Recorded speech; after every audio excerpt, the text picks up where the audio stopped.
네, 미 대선이 한 달도 채 남지 않은 가운데 해리스 부통령과 트럼프 전 대통령의 지지율 격차가 더 좁혀지고 있습니다. 초박빙의 경쟁이 점점 심화하고 있는 건데 이번 대선의 가장 큰 이슈, 경제에서의 주도권을 놓고 해리스 부통령이 더 다급해진 형국입니다. 워싱턴에서 홍상희 특파원입니다. 지난 1일 공화당 벤스 상원의원의 승리로 평가된 미 대선 부통령 후보 TV토론. 부통령 TV토론 직후 대선 후보 지지율을 조사해보니 트럼프 전 대통령이 해리스 부통령과의 격차를 대폭 줄인 것으로 나타났습니다. 미국 야후뉴스와 여론조사기관 유거브가 1,700여 명을 대상으로 조사한 결과 해리스 부통령의 지지율은 48%, 트럼프 전 대통령은 46%로 나타났습니다. 불과 2%포인트 차이입니다.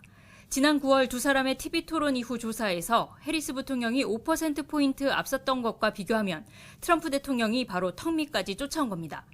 투표할 의향이 있다고 밝힌 유권자를 대상으로 한 조사에서는 두 후보 지지율이 47%로 같았습니다. 부통령 TV토론이 대선 후보 지지율에 미친 영향은 크지 않았을 것이라는 게 일반적인 평가지만 예년 대선에 비해 15일 이상 일찍 열린 대선 후보 TV토론의 효과는 이미 끝났다는 분석이 나오고 있습니다. 엎친 데 덮친 격으로 해리스 부통령에게는 불리한 대내외 악재가 여전합니다.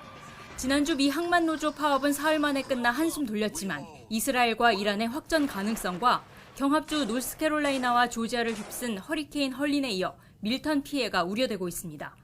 대선이 한 달도 남지 않으면서 해리스 부통령은 경제 이슈에 집중하고 있습니다.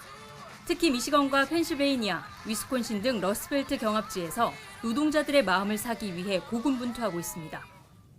This is a man who has been a union buster his entire career, who has called union leaders, quote, dues-sucking people. And as president, he did not lift a finger to save the pensions of millions of American workers. 트럼프 전 대통령 역시 해리스 부통령에게 인플레이션의 책임을 물으면서 자신이 미국의 번영을 만들겠다고 약속하고 있습니다. With your vote in this election, we can seal our borders, we can reclaim our sovereignty, stop inflation, raise your incomes, rebuild our devastated communities, and launch a new golden age of American prosperity and pride. 미국 정치 매체 더 힐은 운수노조가 특정 후보를 지지하지 않겠다고 선언하는 등 해리스 부통령이 2016년 대선 당시 힐러리 클린턴 전 국무장관보다 저조한 노동자 지지율로 고전하고 있다고 평가했습니다. 이번 대선의 가장 뜨거운 이슈는 경제입니다.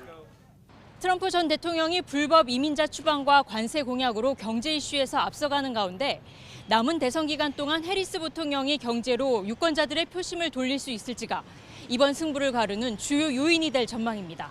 워싱턴에서 YTN 홍상입니다.